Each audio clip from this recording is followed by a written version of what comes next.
I was wondering if you could elaborate. What I notice a lot, I go here to UBC, is that a lot of students and young people, they're often desensitized to, for example, the atrocities that communism or ideologies that forge terrorism. And maybe it's some sort of Stockholm syndrome that I'm seeing, where it's like people are just, they're like trapped and they feel in a way they can't do anything about it. And then they start to like communism, or they start to see more socialist or adopt socialist policies that in the end will get them killed, will get them hurt. I was wondering if you kind of like elaborate that on what you think can be done about that, or even if something can be done in that respect.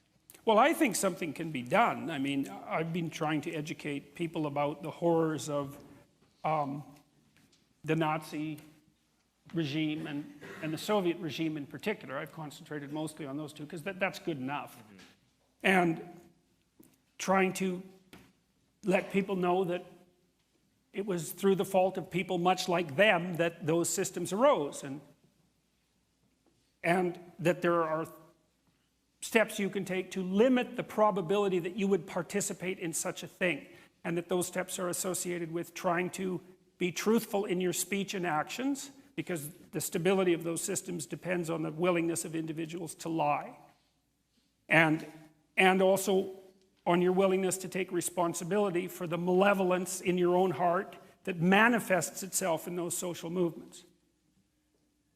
And so that when I do my lectures, when I do talks like this, when I put them on YouTube, what I'm trying to do is exactly that, because that was the best pathway forward through such things that I could think up over 20 years of thinking about it.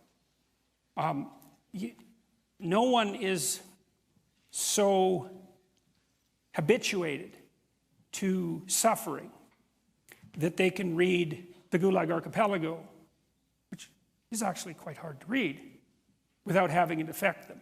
Like, you're psychopathic if that book doesn't affect you, you know. It should, if you read it properly, it affects you deeply. And it's not the only example of that kind of literature. So the people who are habituated aren't. They've just been shown low-resolution representations of things they don't understand that look vaguely bad. They don't know a damn thing about them. And our education system has done a tremendously appalling job of educating young people about the absolute catastrophe of radical leftism.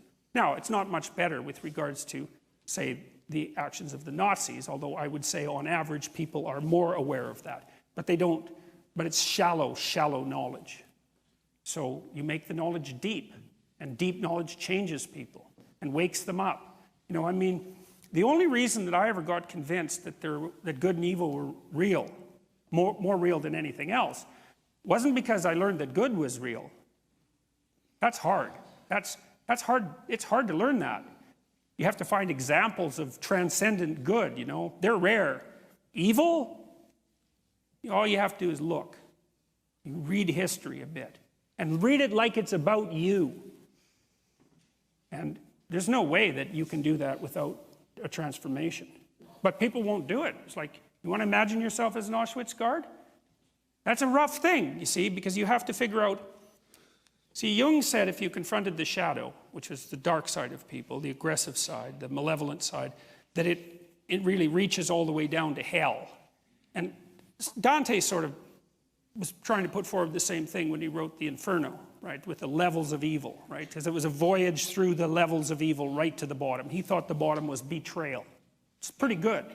The center of malevolence is betrayal. I like that because to betray someone, you have to get them to trust you, and trust is a moral virtue, right, especially if it's courageous trust, because it puts you in alignment with other people and allows you to move forward into life. And if you betray that, it's like a knife in the heart through the back, especially if it's someone who loves you, betrays you. And especially if they betray you for your virtues. That's a really nice twist.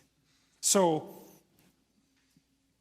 I believe, because I think that people are capable of good, that if they know enough about evil, that will straighten them out. So, but who wants that? You know, this is one of the things I really like about Jung. He's often regarded as a New Age thinker. That's wrong.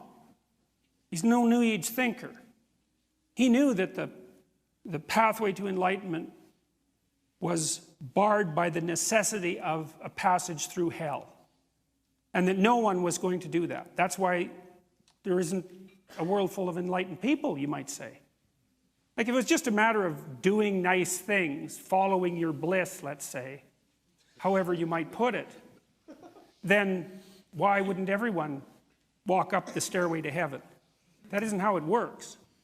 That's not how it works at all. I don't think you can be convinced of the necessity for moral action until you understand exactly how dark and terrible things can get, and that it's your fault that they're getting that way.